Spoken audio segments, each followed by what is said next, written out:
All right, great. Cool. Yeah, I was on a call there. Okay, so today we want to talk about how to extract correct information from AI. Tell me your experience with AI right now. How are you? All right, let me ask this. What was the last search you did with AI? And what kind of results did you get? Regardless of what it was, cooking, dog walking, whatever. What was the last thing? Don't worry about it being about real estate. I have mine help me write my handwritten notes. That way I can just copy and paste it into command. So Okay. that was Make me my warm last and thing I fuzzy. did. Yeah. Huh? Make me warm and fuzzy. Yeah. Make Okay. me. Yeah, but I mean I tailor it to it, if I don't Okay. like it, I'm like that doesn't sound like me. So make it Yeah. more whimsical or whatever. Yeah. What else? Anybody else? Mm, I used it to, well, in terms of real estate, I used it to pick out my classes and do a comparison of pass rates of Hmm. the things and then had it find coupons for the top three By the way, of the. y'all, this is Marissa. She just joined us, I think Hello. yesterday. Hello, David just got her Marissa. license, but she's pretty experienced in real estate, so she'll be seeing how we do it here and hopefully taking off pretty quickly. Anybody else? What else did y'all have used it for, and how have your results been? So I used it to, it's Anya. I used it to help me write social media posts regarding visiting new build in the not in Island Creek, in Kingstowne. And I Hmm. think it was decent. Okay. Has no one asked for recipes? Oh, I do that all the time, but it wasn't my last Okay, right. I'm one. like, okay. I'm like the only one that asked for recipes here. Actually, we have an event coming up that it kind of hinges on some cherry blossoms blooming out there. Uh-huh. And so I did ask for like links to bloom cams and stuff like that. I know that's kind of silly, but it's important No, to us right I now. think But you're and it, pointing exactly. Now I got one and I posted it in our fitness group thing here. Thought this was cool. And it was a recipe. All right, here's how my trek went, okay? Compare the greens and which are the highest nutrition to lowest nutrition. You know what's the number one nutrition green, by the way? spinach. Wasn't it Watercress. Swiss chard or something? You heard that on you. Yeah. And second is Swiss chard, which you have to take longer on that one. And then you get on down to the stuff like spinach. Everyone gets spinach, right? Well, spinach is like number five or six. Very interesting. Chinese cabbage is also high. So anyway, I said, well, I've never done Swiss chard. So I thought, well, give me a recipe on Swiss chard, garlic, onions, because I figured this is gonna be a side dish, mushrooms. Give me a recipe. And so I went to the different recipes, and one was something in your kitchen. And what was amazing was, and this was on my phone, underneath the recipe, they had links to shopping list on ChatGPT, more information about chart on ChatGPT, and then, but when you click the button, you went to ChatGPT, and that prompt was in ChatGPT, which highlighted their channel, their not channel, their website. So this is a recipe website. It says, show me more of these recipes on, recipes.com. It wasn't recipes.com. So by in essence inserting themselves into search results on ChatGPT, they're building their a not SEO but AEO, answer engine optimization. So we're going to talk a little bit about that today. And but so how to extract correct information from AI. And what happened here? There we go. Okay, yeah. So what we've gotten in traditional search versus AI, what have you seen the difference in since you've been searching this up? What type of changes are y'all seeing? Not changes, but when you go and do a chat, and what else does everyone use? By the way, does everyone just use chat? Does anyone use anything else? I'm using Gemini. Gemini, chat, GPT.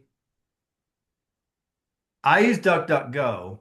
as my primary search engine because I don't like all the ads following me around. But DuckDuckGo now has an AI assist. And so, is anyone else using anything else? Claude? No. Grok? Okay. So of that world, ChatGPT sounds like it's still the main one. So these are the differences between AI, at least according to Future Skills Academy.com. ChatGPT works by using GPT, which is general or generative something something models, which are neural networks that can understand and generate human-like. Google search uses search algorithms and web crawlers. It's going to the internet. Oh, you want to know how to cook Swiss chard? All right, boom, here's all the sites on it. Now go look around. And for decades now, it's kind of hard to think that we've been talking about this for decades, the internet. What was the first search engine y'all used, by the way? ChatGPT. Yahoo. Oh, search engine. No one used Ask that? Jeeves. Oh, Ask Jeeves. That's what? right. I like excite.com. That was a good one. And then, but anyway, so they will go out, find it, and bring it back to your screen. Then you got to click through and see which one's the best one. The advantages and limitations of the two are generating text in natural language is on the AI on the left side. Versatility in language tasks. These are advantages. Multilingual capabilities and contextual relevance. Okay. Google, advanced search capabilities, trusted source for secure and dependable information, access to different services such as Drive and Maps. And I got some things I'll add on to that.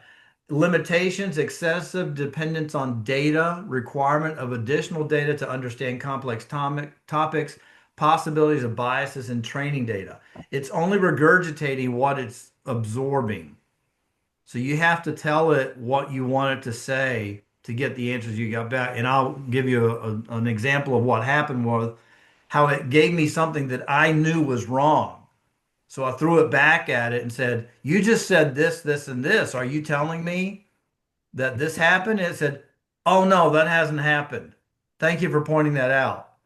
So and this was Chat GPT. We still have to be careful with what it's throwing at us.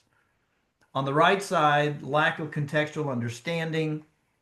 This is true on Google. Limitations in scope for generating responses and possibilities of irrelevant or wrong information in certain cases. I would think that's true on both of them.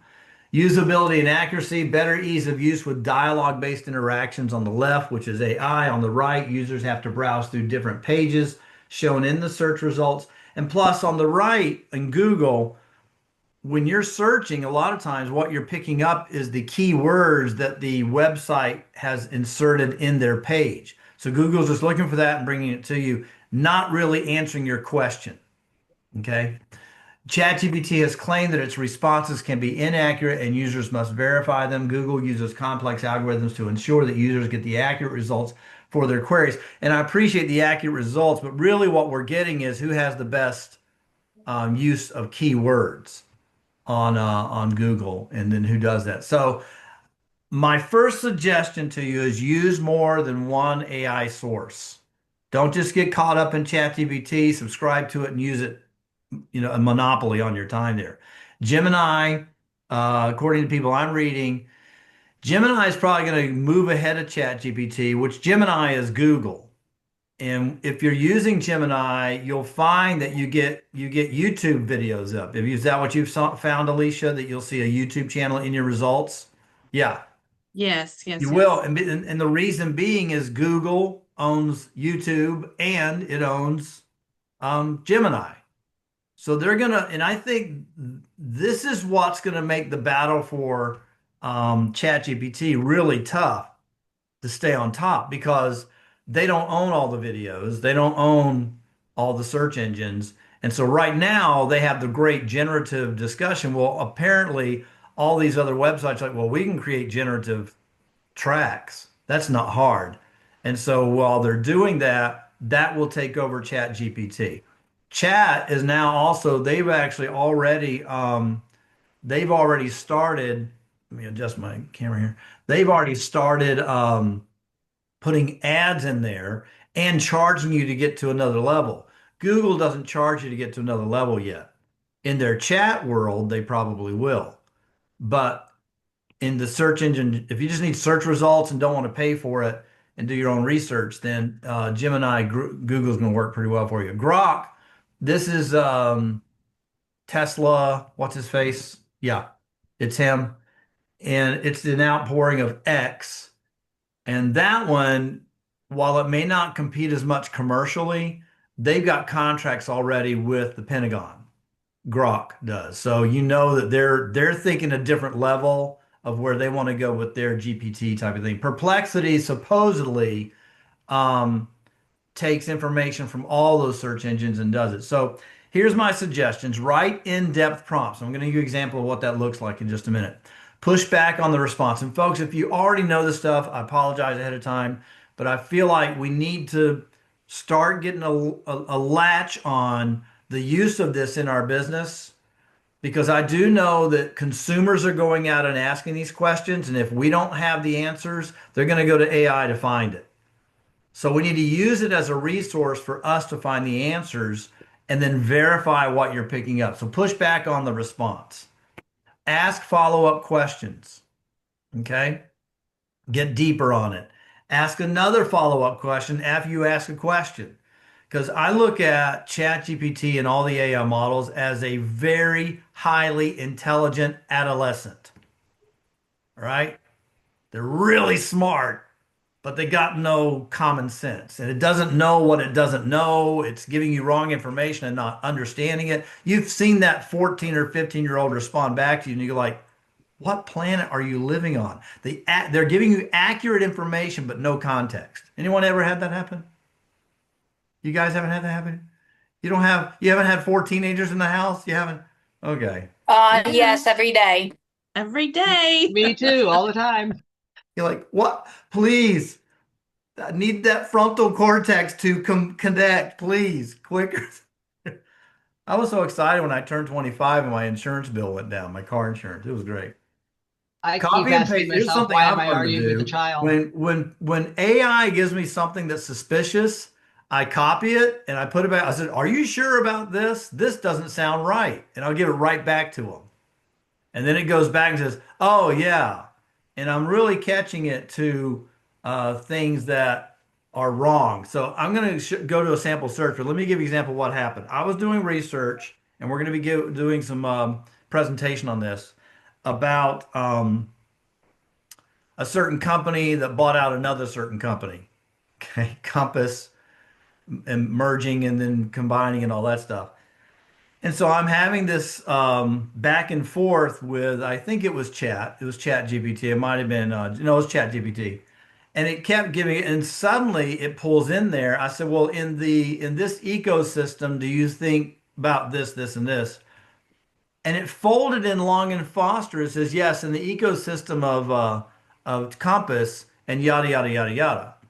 And I was like, wait a minute, did what's the name of the company, the billionaire that owns Long and Foster, and it's the Berkshire Hathaway. Berkshire Hathaway. Sherry, thank you. She keeps pulling me on that. She always knows the name of that one, so thank you very much.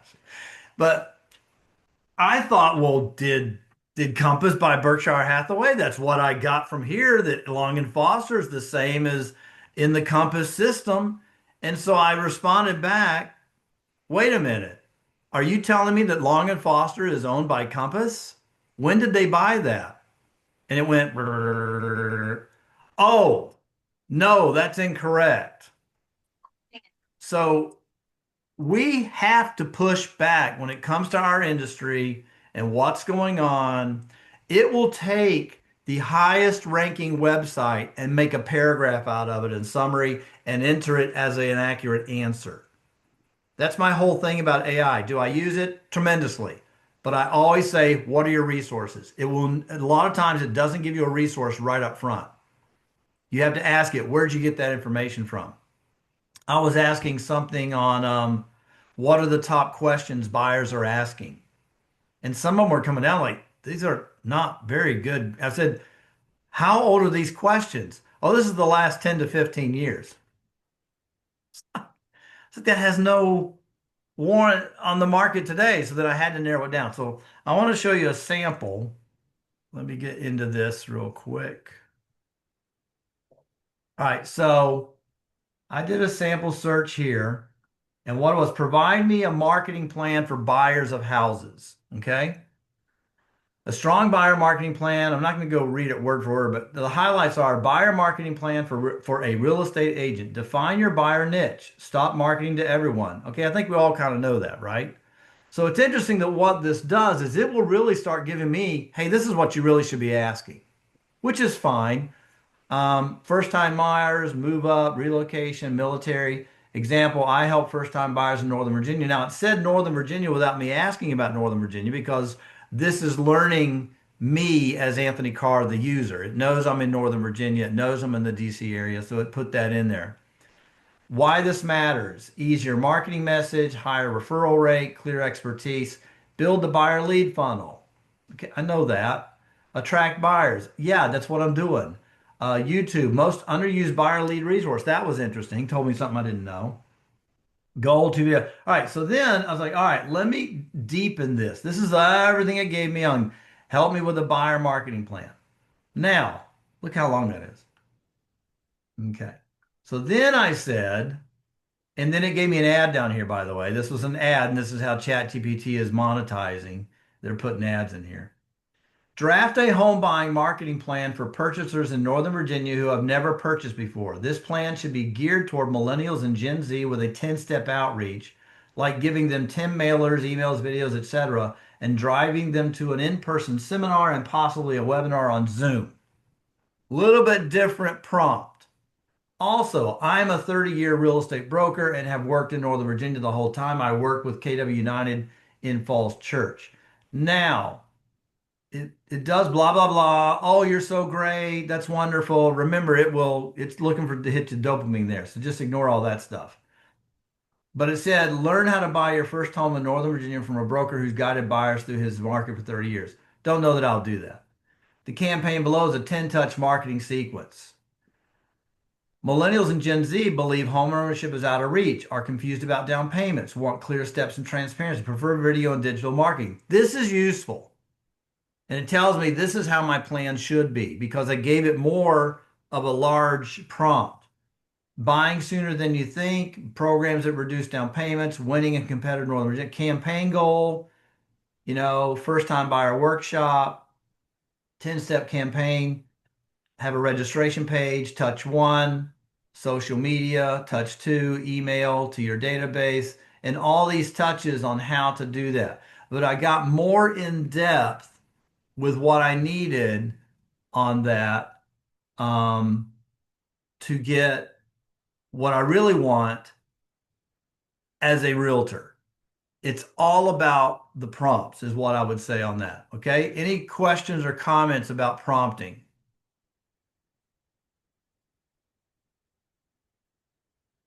None? Okay. All right. So then, how is this affecting traditional search engines? How many are still using traditional search engines right now? Everybody. Everybody's still. Okay. How many you will do? Tell me, open up the mics. How are you doing traditional and use of AI, using chat and Gemini? How are you combining that, using it? What are you doing?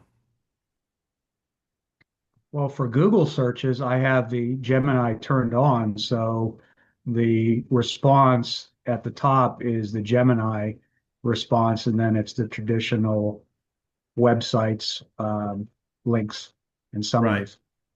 I think you're right. That's the ease of use. Here's Google. Click here. GPT. Is that about what everybody else is doing? Yes, no, maybe so. Okay. So this is I took this off of my DuckDuckGo.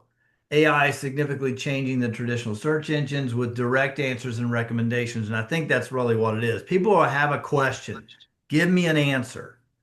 And it reduces the need to click through the multiple, which is giving a decline in organic response. So when we look at that, where was this? Yeah, I had a chart here I wanted to show. This is good. This is showing you, despite all that, this is 2016 to 2025. You see that Anthony, Google is still the yeah, monster search engine over all Anthony. those years since 2015. Oh. Yahoo in 2015 dropped to only 4%. That's amazing because Yahoo was number one for the longest time. But I wanted to show you that despite all this talk about them not them losing market share, what you do have to look at is, yeah, but are they pivoting? And they are. They're pivoting. I can go AI mode. I can go straight into Gemini, pull this down and go to Gemini. Um, Anthony, when you were looking at that, did you see a chart that so Google gets 90+% of all search engine usage, yeah, but has search engine usage as a whole declined? that's a good one. Because that would be a leading indicator that more people are going to using AI rather than search engines.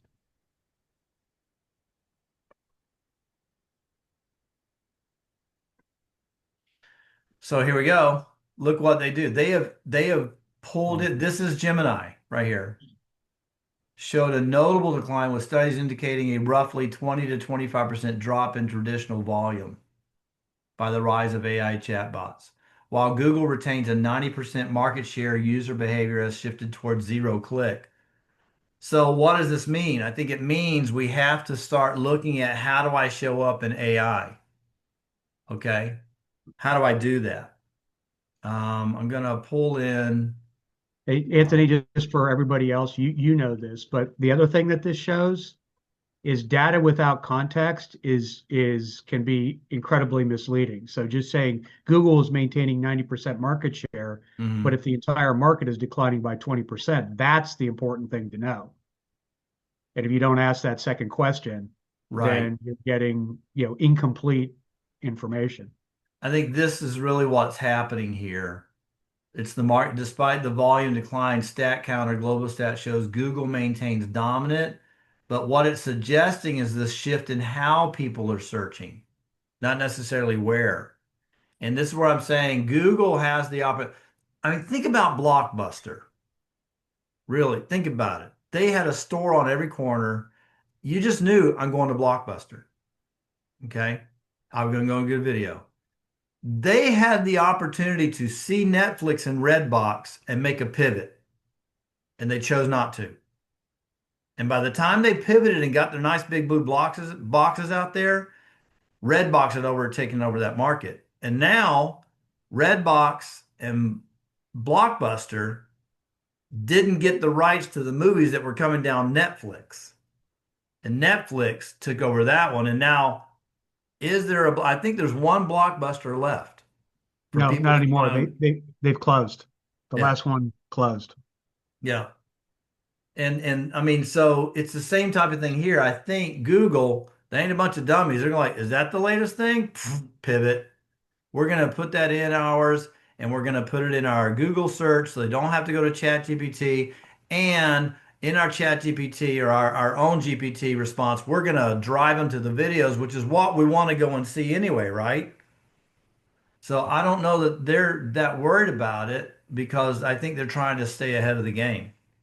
So that's that piece. And let me continue on. Right. So Gary V, I'm gonna get him on here real quick.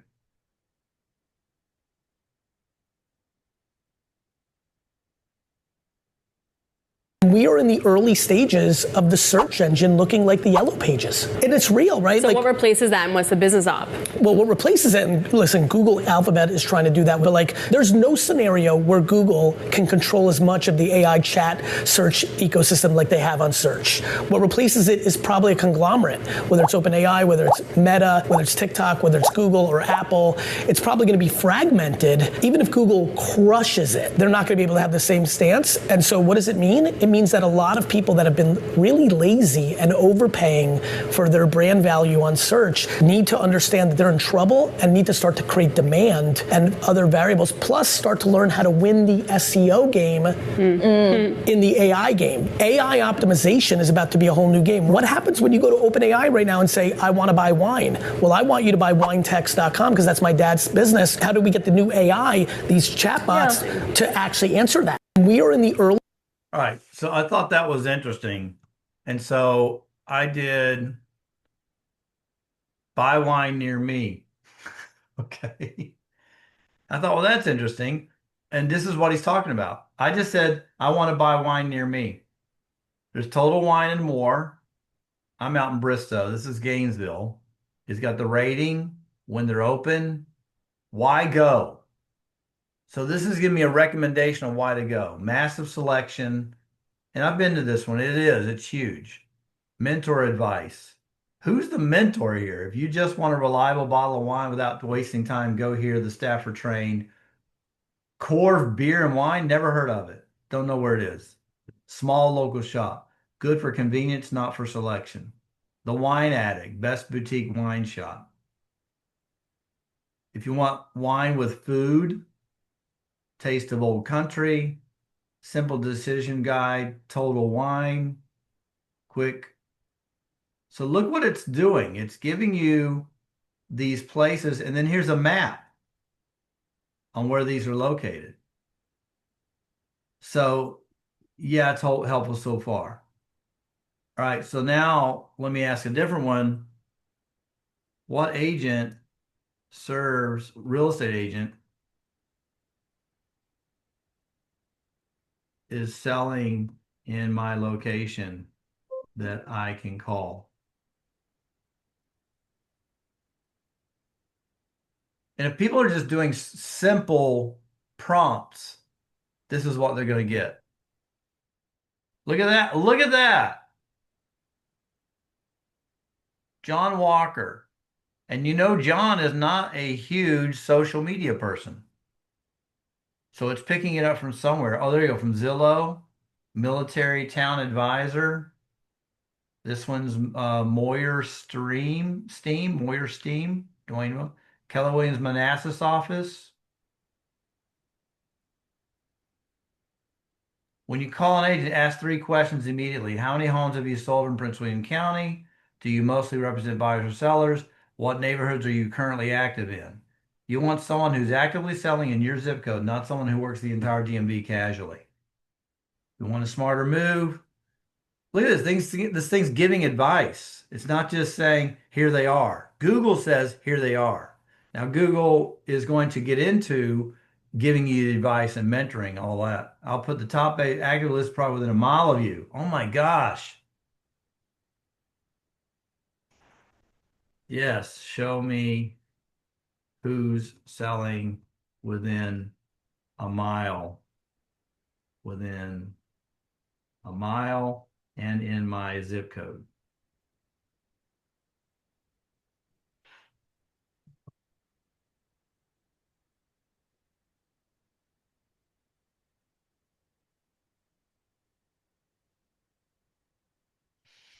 Bill Denny, Chris Ann Cleland, Sarah McGovern, Casey Quitkin, Brittany Hunt.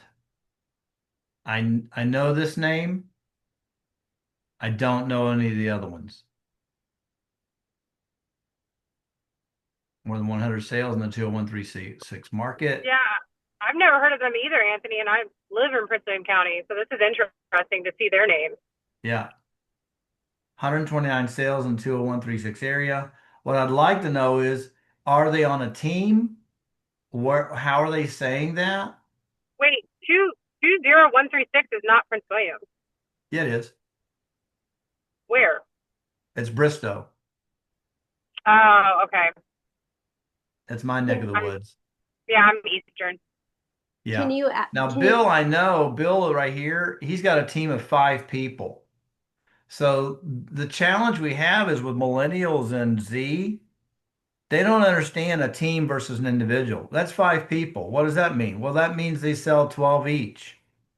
Yeah, Scott, you got your hand up. So this gets to your point earlier about asking follow-up questions. So Mhm. you ask the question about who sells houses in and around X, and you get this response. Now, for us as real estate professionals, what's important is to understand how is chat developing this data. So a follow-on question would be something along the lines of, what information did you use to develop this list? Because that could give us insight into what things do we need to put out into the ecosphere, into a Mhm. blog or whatnot to say to maximize or increase the chances that Yeah. we actually get pulled. Yeah. Now, That's a I would great idea. also go ahead. Oh, I was just gonna say, can we put that in? What information did you use to generate this list? Yeah. And I do that a lot of times. How did you, What was your criteria? well, what you see here is they're going to Zillow, Well, which I don't know that it's actually going to Zillow. It's going to Zillow after it pulls John Walker and then it pulls there you go. his Zillow. So maybe it's Zillow, maybe it's not. Well, here's what I would say. So it's saying Zillow, right? And it's going to their page. So that's how Sarah, Chris Ann Cleland, Casey Quitkin are getting pulled in. And that's what I asked was my zip code. But when I said in my area and it's got John Walker, that's interesting. There's John. do you think Okay. that's because it recognizes you as a Keller Williams agent? Because none of the other ones were Keller Williams agents. No, I don't think it does. I think I just asked it where. And this The is other interesting. question, the other question I think would be interesting is Mhm. how do I optimize as an agent to get in this list? Like what words do I need to use? Right, and that's the thing where I wish I had the one that I saw Gary V have, and he was talking about instead of SEO. See, that's thinking SEO, search engine optimization. What we have to look at is answer answer engine optimization. I mean, look what I asked. I said, go back to here. What I asked was, what real estate agent is selling in my location that I can call? That's me looking for an agent, all right? Yes. And it said, I'll pull, if you want, tell me what zip code, whether you're buying or selling, and I'll pull the top 5 agents actively listing property within a mile of you. Yeah, show me who's selling within a mile of me. All right. And it did. Now, what it's pulling in again is Zillow, Zillow. All right. Now, here's the question I would ask. Why are you using Zillow as your only resource? See, this is pushing back. This is what I'm talking about. Act like this is an actual person. It's not. It's a computer, a bunch of circuit boards. But I'm pushing back. Why are you using Zillow as your only resource? Question. Fair pushback.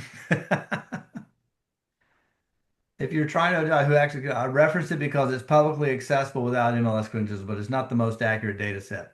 See, if people don't know to ask that, you won't get this. But I guarantee you that's why John showed up, because John does not only, but 90% of his work is referral, and his people are all over the place. And so he's got a lot of stuff near me that he has sold with his team because of that. MLS, most accurate, active listings within 1 mile, filter by listing agent. If you want the truth about who's selling in a micro, these are the proper, look at that. If you want the truth, you need to go to Bright MLS. Boy, this is powerful. I might save this, print it out, and put it in my listing agreement. Yeah, Broker that's a good one. metrics, huh? That's a good one because yeah, there was this agent that sold this house across the street from me. I guess he had the relationship with the seller and I just moved here. And he was like, I'm the number one agent. I have, $30 million in production. Like this is all in his social media. Yeah. I looked him up on Bright and it was like not even half that. Yeah. So yeah, yeah. Well, So that's that's why what they're you have to using Zillow, because Zillow, it is a public facing system that will show one computer to another computer. Hey, look, these are all the people, all the sales they've had according to Zillow that tracks this. Broker metrics. The thing about the Bright MLS and broker metrics, they're not public facing. So people can't get access to them. The method top listing agents use, put all listings in the last 12 months, group by listing agent. So this is showing you how to search that. If you want the real data, see, I think several people doing search and see all this Zillow, they may go like, why are you using only Zillow? And then So Well, that's I'm they going to can't. push back a little bit on because we're making a presumption here that may be accurate, but it may not be. yeah, The fact that Zillow is cited where at the, for everybody at the last bullet about they do business here here. does not necessarily mean ChatGPT is using Zillow to identify these people. They may be identifying these people and then going to their Zillow profile. So when asking a question on this is, what specific data sources are you using to generate this list? And have them itemize that and Yeah, Yeah, and see I if look bet at they're this Zillow not is is like using using. one. Oh, what sorry. I bet they're not using. They can't use Google because that's proprietary to Gemini. excellent. That's a good point. But they're saying Redfin um, here, Realtor.com. So all the national ones are getting in here, Smart Move, Insider Tech. But I just pointing that out that is how do I get on this? Well, how you get on this is you've got to start putting content up. Give me reports on the Northern Virginia real estate market. Now, what you'll see here, Virginia. Oh, okay. Current snapshot, NVAR, NVAR, NVAR. Northern Virginia magazine. Prices are flattening. February 2026. Market statistics. So it is getting information. It's interesting that that's the only place it's pulling. Oh, here we go. The Wall Street Journal. Big tech is buying of America's land and home. Okay, market type. But that's the data where that's coming from. How was the real estate market in Manassas, or let's say in Fairfax, Virginia, in February 2026?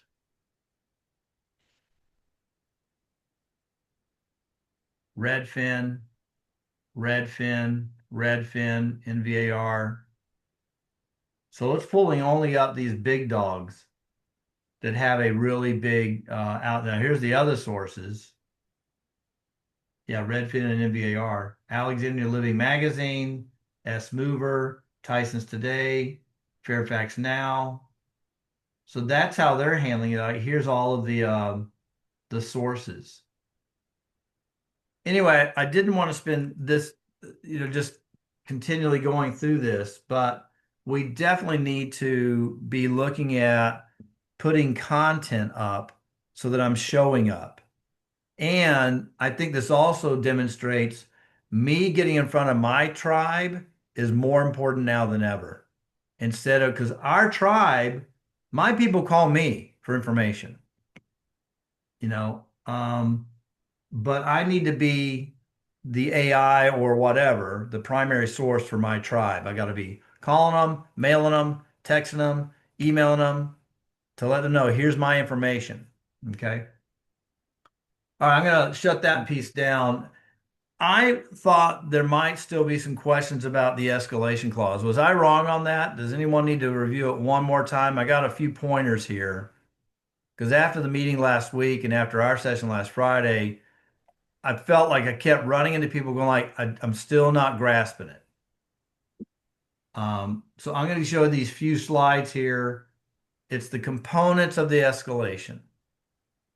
You have a starting price, the increments of my increase, which gets me, if I have to my top price, but it's all based on the net.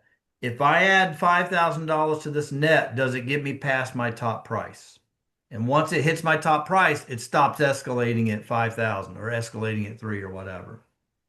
You add the increment to the net, not to the price. See, we programmed for several years. Oh, they're going to outbid them by $3,000, and here's my offer for 900,000, so I must go to 903. You can't do that anymore. You have to be looking at the net, and that's why NVAR has put this calculator together to say, look, you got to look at the net, and it gets you to your top price. So the escalation again is here. And I pre-populated this. I'm not going to go in deep on this one, but I had a $900,000 house. They're all getting 2.5%. And the only thing is they said, I'll go to 925, I'll go to 925, I'll go to 930. The 930 wins. And though he's escalating at 5,000, he's only allowed to go to 930, which means he beats this guy out. He does beat this one by $5,000. Okay, roughly, because he went up on the price. What we're running into is someone says, I'm doing 3%. And now you see he's winning at 930, but his net is only $300 more than the net on the left side. And then this guy's losing because he's got this information here. But while I just want to encourage you, last word, always focus on the net. And then you look at your price. If you need some more guidance on that, I'm happy to work with you on that a little more.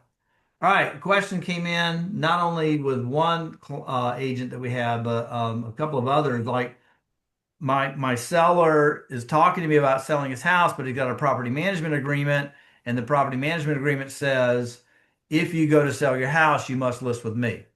Can you do that? Was a couple of things on property management agreements. Just like other, they have to have it, they have to be in writing, and they got to have a definite termination date on that property management agreement. Include any other terms agreed by the owner. And this is where I was on the phone early on. I was talking with David Robertson. Can I lock someone in on another agreement that's not even active yet to work with me? And he felt like that's questionable. I don't know if it's enforceable.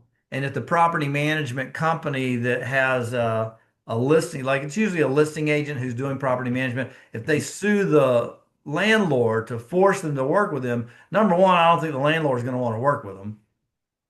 You know, you're suing me to work with you? I don't think so. Or they may be suing them to try to get some money out of them for lost revenue in the future. But he felt like contractually, I don't think you can hold someone hostage in the future for something that may or may not happen. Now, in our case, what we were doing is the property management agreement that the landlord sent to us and we were looking at showed there was no termination date or duration. It said we start this day and I need a 30-day written notice to get out. But by the way, if you sell it, you got to list with me. So my advice to the landlord was, well, give me a 30-day notice. Plus, without a deadline, how long is any agreement good for in real estate? 3 what? 90 days. 90 days, 3 months. It's good. 90 days, if you don't have a date in there, it's 90 days and then it's over and you can get out of it. So that property agreement, which has been in place for almost a year, it ended after 3 months because the property management company did not put in a deadline. So that's the question on this one. As far as Could you list it with them and then fire them? maybe that's a good point. You could do it that way. I think you cancel the property management agreement because then I don't have an agreement to bind me to. Well, Yeah. and just simply putting into a property management contract that you agree to use me as a listing agent if you sell the property. There are so many elements of a listing representation agreement that are unstated. There's no discussion of compensation, duration, any, list price, any of that. Mm-hmm. So I don't do this anymore. Yeah. But I would say that there's nothing to enforce. Yeah. You're trying to force me to go do something that's not in because it said it hasn't been to be definitized. managed by another agreement. I'm like, well, then I'm just not going to sign it. So anyway. All right. So anything else besides those few things that I was talking about? I like to ask if anybody, including you, Anthony, if you guys can share what are you seeing in the market on listings, working with buyers, anything different in the last couple of or 2 weeks since the conflict or inventory, anything that you're seeing that is different than we had earlier on Yeah, in we'll start with February? listings. How many have a listing? What activity have you had on it? Rental or for sale? Anybody? I had a listing. It went in 3 days with multiple When? offers over the weekend. Okay. How many offers did you What get? was it and what was the price point? We listed actually at the highest and 610, and we end up getting 5 offers. Yeah, 5 offers. And what location roughly? Woodbridge. Ah, gotcha. Okay. Okay. Cool. Anybody And else? but when it Oh, yeah, go comes ahead. to buyer, we lost on 2 offers, 2 different buyers, one in Annandale, one in Springfield. Do you know how many offers you were competing with? The Annandale one, he ended up getting 9 offers. It went, I think, 70,000 over asking, the listing agent said. Oh. No. It was 750. He said they went above 815, something like that. And the Springfield one, she said she has 5 offers. Just on a video note, I just want to put out there that this is being recorded in March 2026. Anybody else?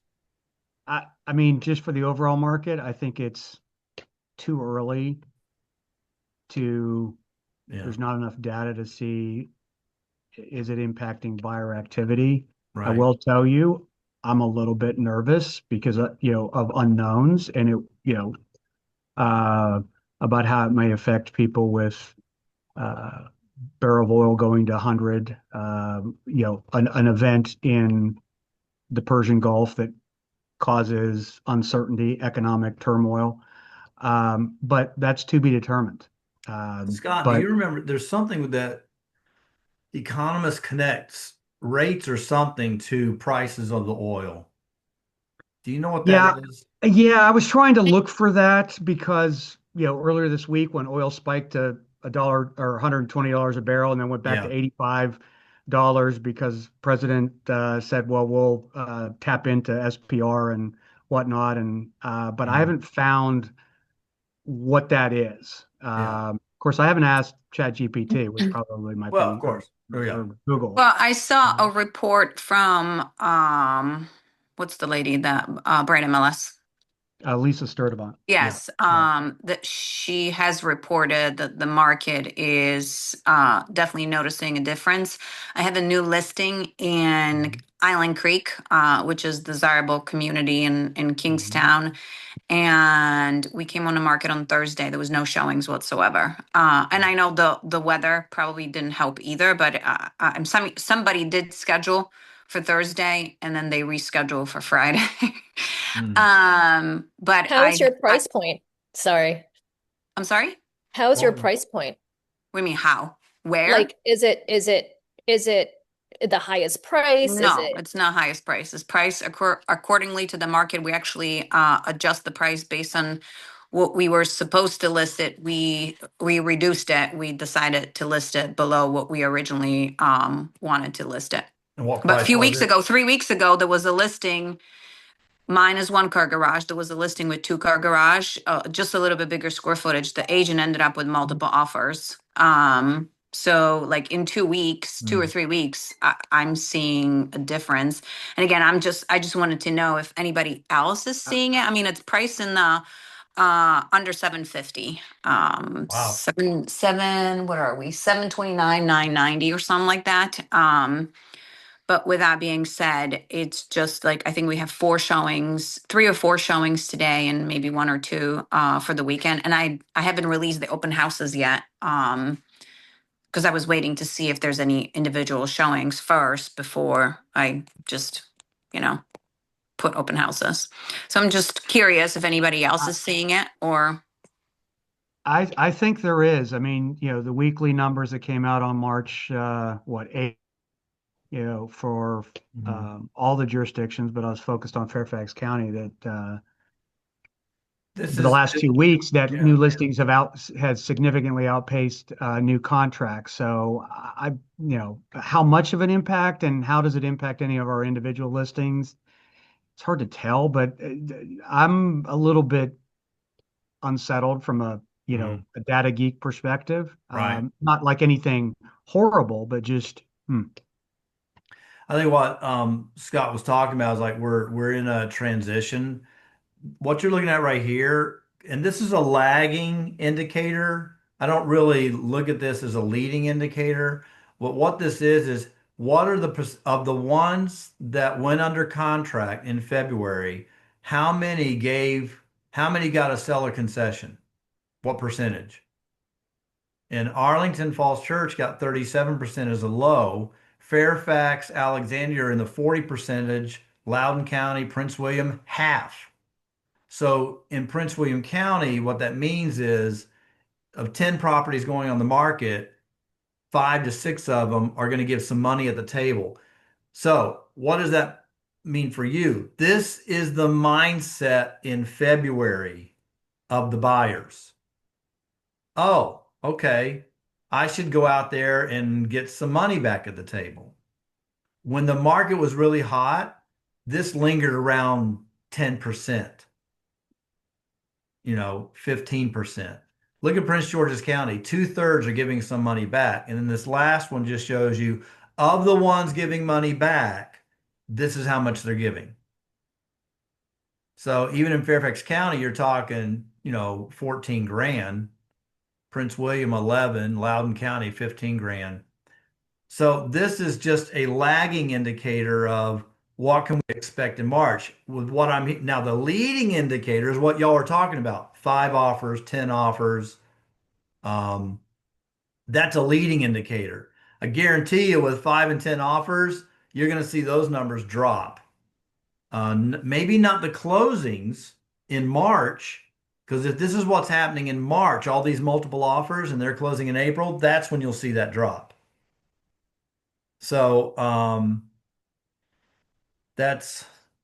So I'll tell you, and I've said this in the last 2, not before today, the last 2 before today is the thing that I'm looking at more than anything else is, do we start seeing houses? And again, I'm looking under 2 million, no condos, new builds. The 21 plus and 30 plus day numbers start to increase because that's going to tell me that buyers are taking longer to make a decision. Now, the actual under contract activity may be slightly above last year, but that'll build inventory. So that's, don't know yet, but I kind of feel like we're headed, this March will be something like last March. And that may be April too. And we'll just have to see how this uncertainty and, oh my God, interest rates went from 6 to 6.25 in the space of a couple of days.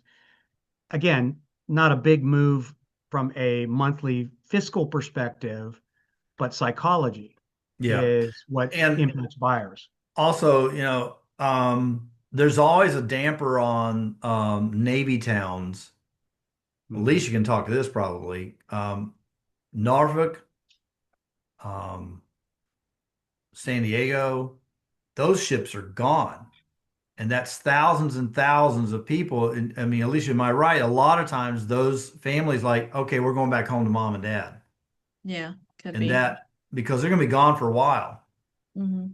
And how long I mean, I guess you don't know. I don't know what it does to the sale market, but definitely you look at the rental market.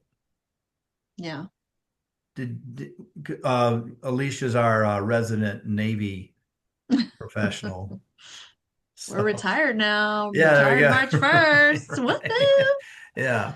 But but you would see a breakout like this, because if you looked at a map recently of the Middle East and the Gulf, golly, we got like what, 20, 30 ships out there.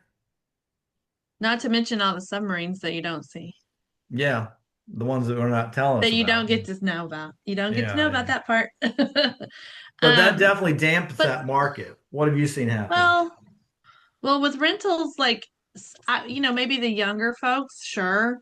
But when you've got an established family and kids are going to school and stuff, most of the moms and or spouses aren't going to uproot their kids just because, it's kind of just a hit or miss. I wouldn't say that's going to be a thing, really. I think they're Okay. going to probably stay in place just because when Yeah. they do get back, and to move, you have to have orders, right? They Right. can't just move on a whim without Mhm. orders, or they're moving themselves, Right. So, I don't know that part will necessarily be affected, honestly. Yeah.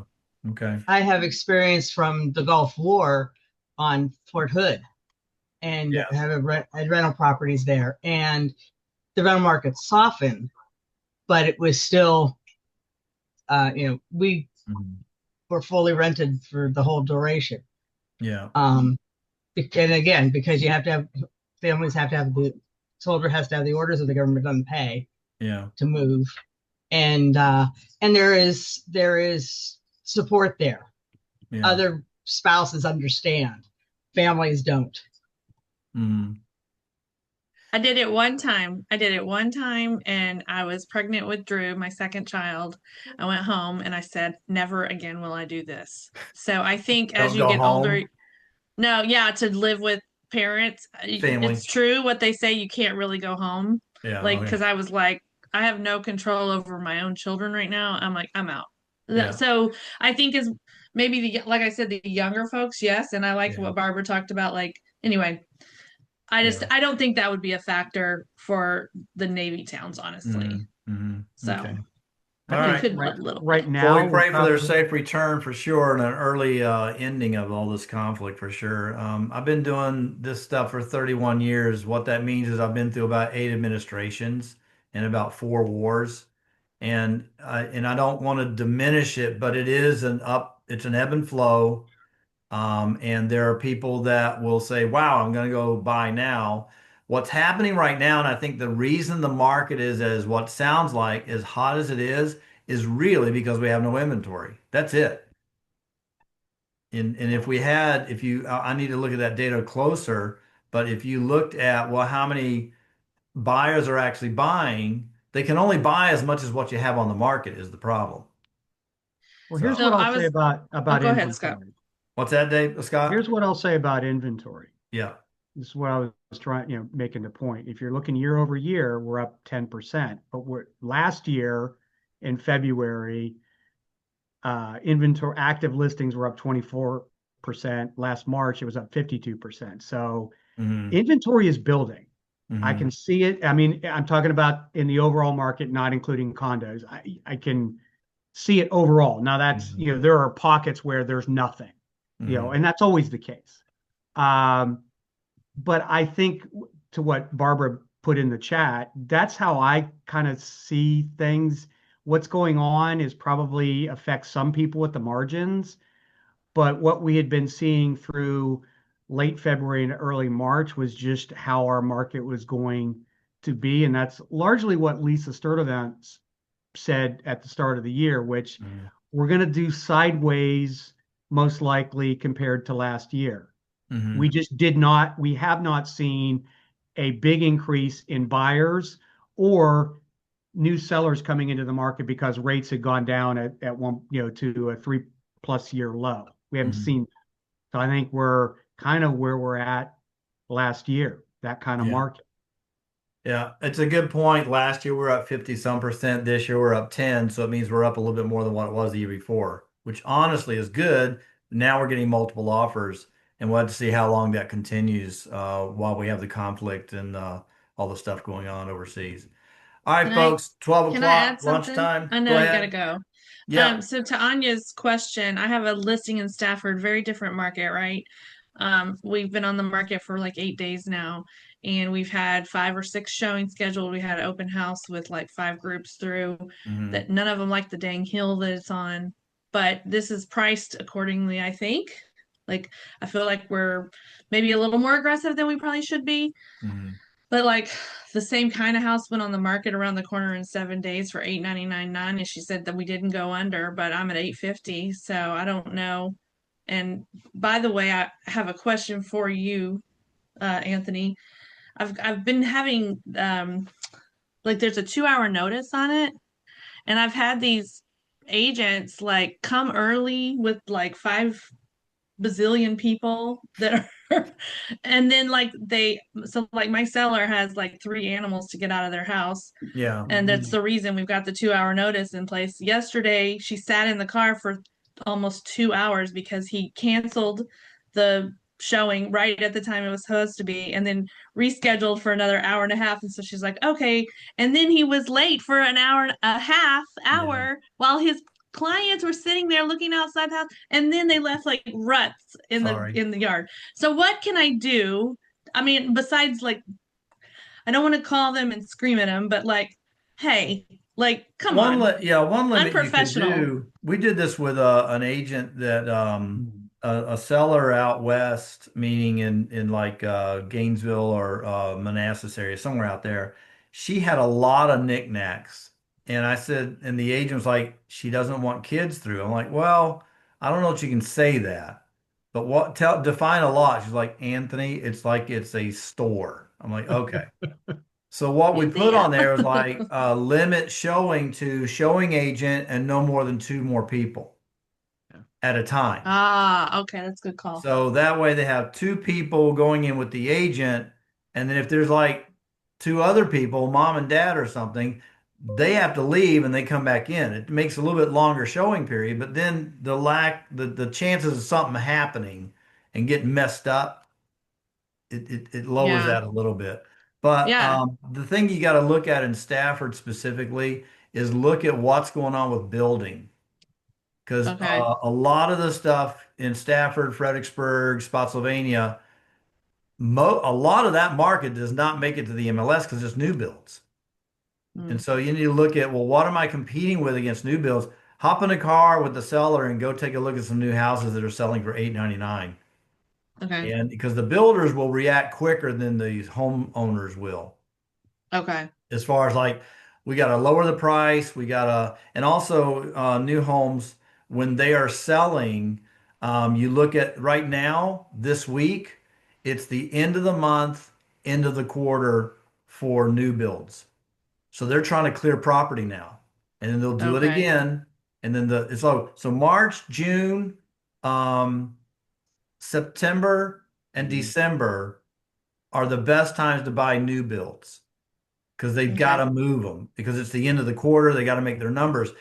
Last week of December, wonderful time. Or you add one more thing to that. What developments are closing out? Those are your competitors. That's a good call.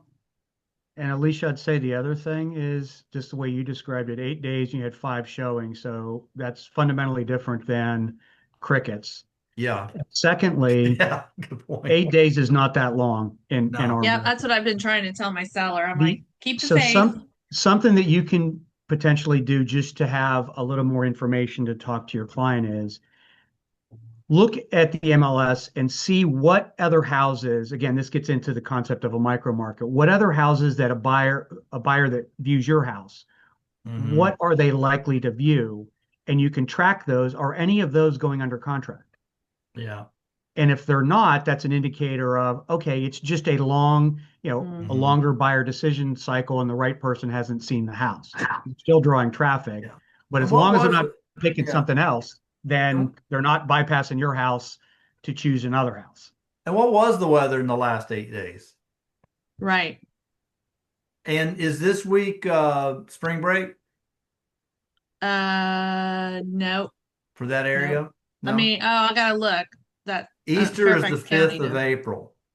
Yeah.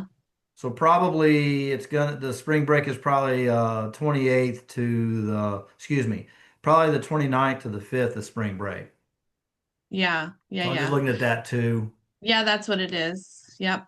To Easter. But not all the counties Here. do the same date. But Right, I would Stafford, look I'll at, for ask. you and Stafford, I would look at what's going on with new builds. Yeah. And you got to Oh, price that's a good accordingly call. because the builder has 25 grand to hand out here and hand out there, and Okay.